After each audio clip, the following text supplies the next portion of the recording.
found because they found a sense of belonging in something. And so they will put their life on the line to be a part of that gang because they feel like they belong. So if we can take that same notion and welcome people back home and, make them feel like they belong, we won't have as much of what we call this recidivism. We won't have as much of people being pushed by the wayside. And so that's what I think when I hear that. Yeah, for sure. I agree. I couldn't agree with more with what both of you guys said. I think when I think of that proverb, I think about how I experienced reentry my first couple times while, getting out back into the community and then going back in. It just felt like not only was I not embraced, but I was chased back behind the wall. I wasn't, in my opinion, given the skills while I was inside to feel the embrace of society. I wasn't given the skills to get a job, to manage relationships with my family, to manage relationships with my community. I immediately was released and felt ostracized, and then somebody was stationed around me to make sure that I wasn't doing anything wrong. Right, the parole officers then inserted into my circle of existence just to remind me, with UAs and house calls and all the other stipulations they give you when you're on parole, just to remind me every day, that I'm not one of them, right? That I'm one of the other. And so when I hear that proverb, I feel sad. I feel sad for everybody else who gets out who didn't have a opportunity to come in and sit at a panel and express themselves, but sit at home and don't come out, or fear interacting with society because they'll be attacked or they'll be chased back inside. So one of the things that I think about just with my own experience is how different reentry is for everybody. I don't believe that there's a one size fits all that's going to work for everybody. That reentry plans, strategies need to be formulated in a way that they are actually going to work for the people that are actually re-entering. And, unfortunately, some people will never get the chance that some of us on the panel have got to make it back out into the community simply because we know that innocent people get caught up in the system oftentimes and should not be there. This state has probably one of the most infamous cases of an innocent person being executed by the state that you will ever read. So sometimes the system does not get it right, and reentry hopefully is an opportunity to ease a person's reintegration back into the community in a way that it is going to be productive. And, this conversation really can't be had without stating the fact that not talking about those that are incarcerated that are innocent, but those like myself that have played some active role in going to prison. We can't leave the victims out of this conversation of reentry. They too play a very vital role in how people reintegrate back into the community. So nobody should think that when we talk about reentry, that it is just from the perspective of trying to make sure that people that have gone to prison are not held accountable and are just getting back out. Accountability really has to be at the high end of priorities in terms of people as they reintegrate back into the community where they have caused harm. So with that, I would kind of like for each of y'all to speak to your own preparation for reentry as you made your way back out. 2015, I realized that I was going to have an opportunity to be released from prison because of change in the constitutional law with Miller versus Alabama, When that happened, I began to prepare. So I knew that I had 7 years after I went and got resentenced to prepare. At that point, I hadn't, because I was only living on the inside and just trying to survive. At that point, I began to save my money and make a strategic plan of how I would act, how I would participate, how I would succeed upon getting released from prison. A lot of the times I would go to the staff members or the ones inside, and they would offer programs, but a lot of the times that the programs that the Department of Corrections offered weren't as good or good at all compared to when we'd have like the RISE reentry program or the Metropolitan 180 reentry, the RAP program come in, and the Alternatives to Violence Project come in. When these programs would come in, it's different. Now, don't get me wrong, they're in partnership with the Department of Corrections to push things along, which helps a little bit. But there has to be something that says, while you're on the inside, you don't lay around all day and not work. You learn, you get these habits. You should like have a 9 to 5 or 8 something, so you're getting used to work ethic. A lot of times I feel like that wasn't imposed upon me. However, I did find ways to do that for myself. Upon getting released, though, as soon as I was able to make that plan, the issue with what I believe my reentry is that I wasn't totally prepared for how housing was going to be, how the job market was going to be. These are two things that really impact someone coming out, because they'll say, well, we'll help you to get housing. However, there's little niche markets to where you can get housing, right? You have to realize some people will rent to ex-felons and a lot won't. And then you have to realize some people will hire ex-felons and others won't. So that's when I started realizing that is a very, very small sliver of the population, especially here in either Omaha or Lincoln, when you get released, that will actually contribute to your potential success, because you still, once you get out, you still have to pay rent. You still have to pay taxes. You still have to get groceries. These are daily responsibilities that are overlooked, and you're supposed to figure it out. So that was my biggest thing, is that immediately came out, I had to immediately figure it out. Jasmine. No. So look, you actually have a unique perspective to add to this conversation, because we oftentimes may only look at reentry from the perspective of the person that's reentering, but you have a family experience. What was it like to prepare for your loved ones to come home as a family member? Yeah, I think people say it the best when they say, just because the person is incarcerated doesn't mean they're the only one incarcerated. Their family is incarcerated with them. They're doing the time with them. When you have a loved one in, when you start off with like, okay, they're calling, how much are calls? Back in the early 2000s, before some of the states got with it and some of the jails got with it, you were paying $20, $30 for a call. If you're over here struggling, how am I supposed to keep up with, accepting all of these calls and things like that to make sure you stay in communication? We know communication is key, but then they're also needing money sent to them so that they can, buy things from commissary, and those prices are exorbitant. So when you're looking at all that and you're saying, okay, they're getting ready to come home, and being on the outside, because one, they don't have access to the internet on the inside. I think there's been more progress with how case management is happening, but at that standpoint is you're the one who's out here doing the legwork. Again, you're out here trying to find the apartments. You're trying to go put, deposits down. You're trying to say, okay, these are the jobs we know who are hiring the folks. Let's see if we can get applications in for you, things like that. So it's really, you're the mouthpiece. You're the person putting the footwork down to make sure that you're helping your loved one come back out.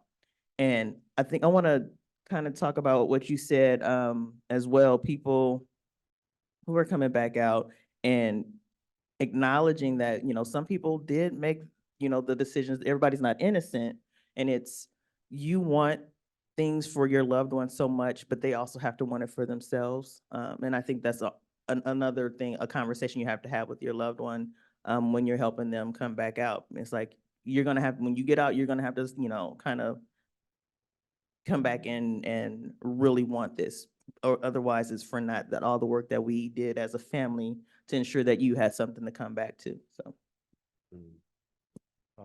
I like it. I think preparing for my reentry started a year after I was incarcerated. Gave my life to Jesus Christ.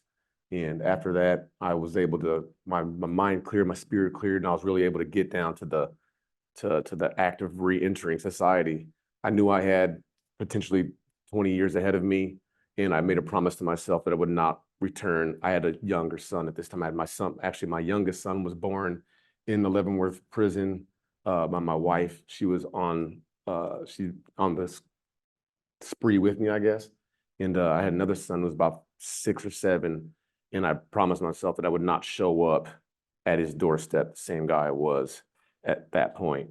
And so, and when I was in the state at this time, there were no reentry programs. There was no RISE, there was no RAP 180, there was none of these programs. There was absolutely nothing. And so I really had to just take it upon myself really to try to, read as much as I could, connect with my family members. I had an awesome, awesome family and an awesome church community who surrounded me while I was in there and believed in me and gave me the gas, the emotional gas and strength to really go after it, even though I knew a lot of this stuff wasn't going to be useful, on the outside. At that point in time, I wrote and published a couple books while I was inside, became a GED tutor, started a men's ministry. I was just doing everything that I could in order to continue to progress further, right? Because, I mean, we know that if you're in prison and you take your foot off the gas, you become stagnant, you start to, downgrade from where you're at. So I was just doing everything that I could, reading everything that I could, connecting with anybody that would connect with me, just trying to keep myself living outside of the prison and not inside of the prison. I met some cool dudes who I did time with, and we clicked up real tight and grew tight. Some of them in this room right now, and we carried it over into the streets. Supporting each other, being there for each other. We created our own community that then engaged with the outer community. But yeah, I think that's what I really focused on doing, was just moving forward. How can I feed myself? What steps can I take in order to add something new to my life experience? So the Department of Corrections, many people in the room know, just on February 1st, launched a reentry 2030 plan. Actually, the governor declared February 1st as Returning Citizens Reentry Day. I think language is always important. So it could have been ex-con returning day, inmate returning day, returning citizen. When I saw that and heard that, it resonated with me because how important words are. So the one reality is, even individuals that were just recently convicted of the January 6th United States Capitol event, they were convicted, but they never lost their citizenship, right? And that's generally always the case. Even when convicted of a felony, you yet remain a citizen, and that begins to be an important point. So when I saw that as being part of the proclamation, I thought that it was important of the recognition of people's humanity, right? And how important it is not to minimize people's humanity or their importance, even when they have caused harm. I don't believe that any of us are the worst mistake that we have ever made before in our life, unless we continue to repeat it, right? I think most of us are more than just the one thing that many people want to focus in on and never let you move past. If y'all could maybe speak to some of the barriers that you have encountered as a result of reentry.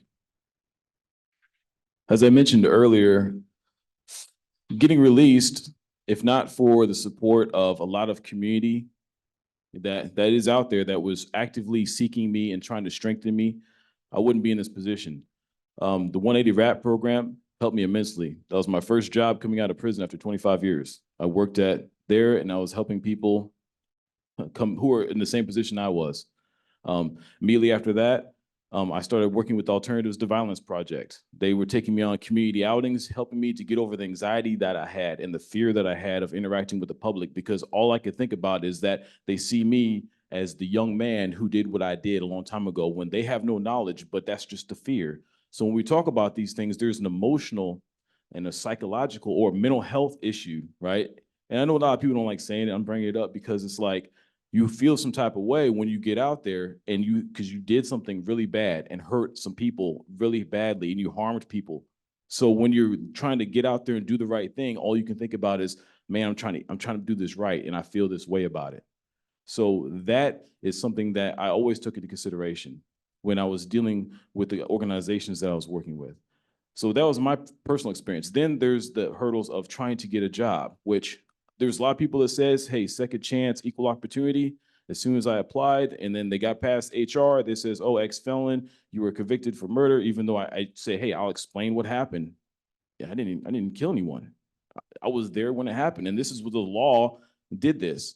And now I'm labeled as this. So if I don't get the chance to explain, it kind of fell to the wayside. Took about 20 different companies. I finally landed at one who says, hey, you know what? We'll take a chance on you. Same thing with housing. As soon as I got out, I started looking at houses, went all across Omaha, trying to do it myself because I felt like, hey, you know what? I'm a man, I'm supposed to do this. Well, I would go to places, apply in them, and then first thing I would say is, well, give me your deposit. And I must have spent about $1,500 on deposits, and some of that stuff I didn't get back because I'm trying to apply. I'm paying the fees. I'm paying to try to get into a place, and I still couldn't do it. If not for the assistance of Rise, and specifically Aaron over here, right? Because I reach out to him, I says, hey, I don't know what to do. Everywhere I've applied at, they all turn me down. I don't know what to do. I have the money, I have a good credit score, I have everything else, but this still gets me. So then I finally found housing. So it took that just to get to that level, which is there's small markets that these things are allowed in. And I'll end with this, is that those were the first two things. But then also you have to realize I was used to getting food out of a hatch that's about this size. So they said, hey, you walk by, here you go, here's your food, keep going.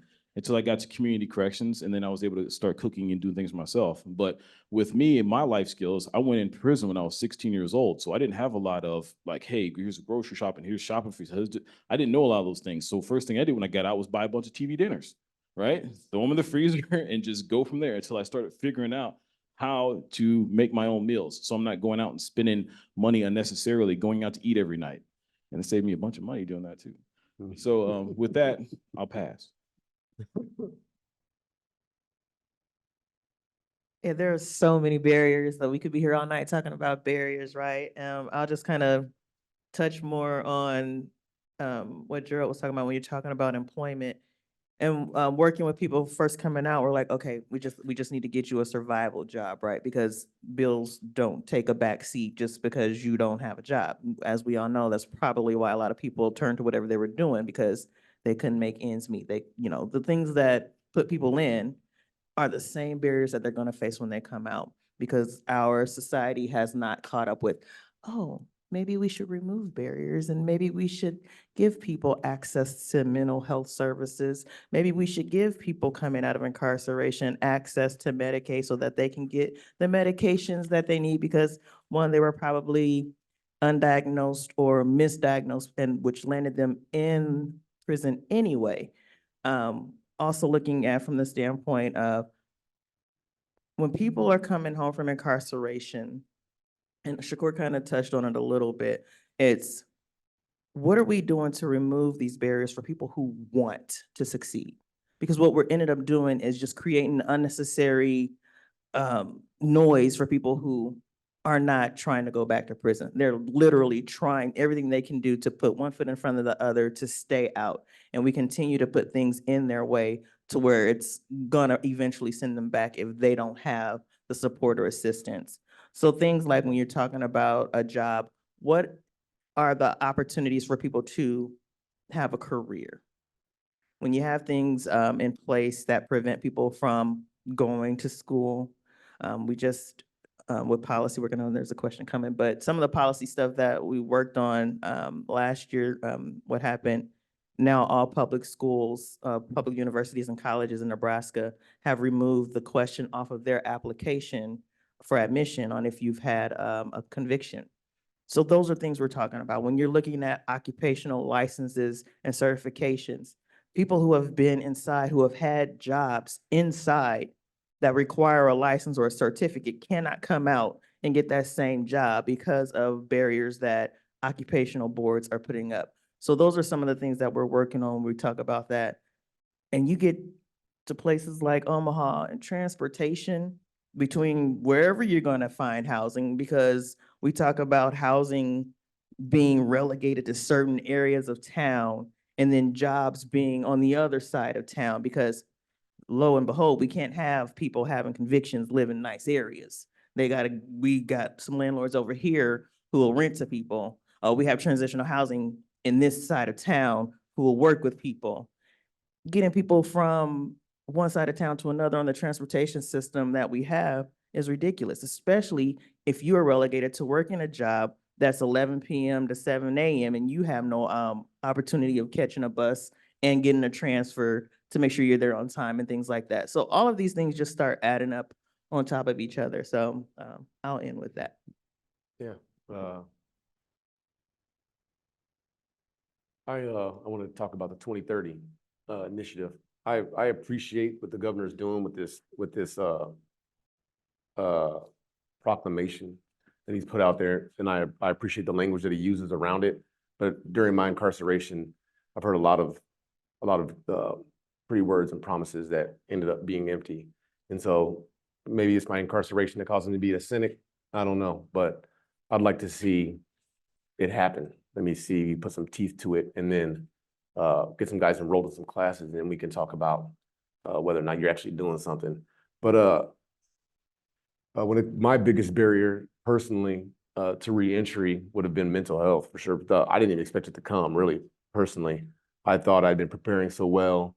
I've been doing so many things. I was leading Bible studies. I was doing all these things that I thought like made me prepared. And then I got out and walked into Costco and had a panic attack, or was in a movie theater and had a panic attack and just did not expect it. But luckily for myself was that when I got out, I had a counselor that I immediately went and sat with for, once a week, who was amazing for me. But he was $125 a visit. And at the time, I really didn't even think about it because I had the money. So I was like, okay, I'm paying it. Once I got some space and started to get better, started thinking about what about the guys who don't have $125 a visit? What are they going to do when they're in a store and they have a panic attack, or they're in a movie theater and it happens to them? Like, what happens? They don't have anyone to talk to. They don't even feel like they can talk to somebody. I was just blessed enough that my counselor also had prison experience. And so he was able to speak into me and really give me some tools to manage my emotions and manage my mind at that point. But for the guys who aren't coming back, I'm at my work as a community navigator. I was a community navigator before I was in the role that I am at Rise. And we would see time and again guys getting out with mental health issues and going back, not because they didn't want to be out, but because they were scared to be out, and then recidivating and going back because it was back to something that was comfortable, and they didn't have to deal with the anxiety and the struggle and the fear of actually being out. And so I believe that if we could put some, if we could just, get these guys some help, there should be some type of inside of the parole board, but they should have people guys can talk to. They should have counselors, because it's not something that's just me. It's everyone you talk to that comes out. You just ask anyone who's been incarcerated about going and buying toothpaste and see if I'm lying. And so for me, that was my biggest barrier to getting out, was the mental health. Ladies and gentlemen, unfortunately, as you can tell, there is a lot more to get to, but we will not get to it tonight. This concludes the panel discussion for this part of the program. Thank you very much.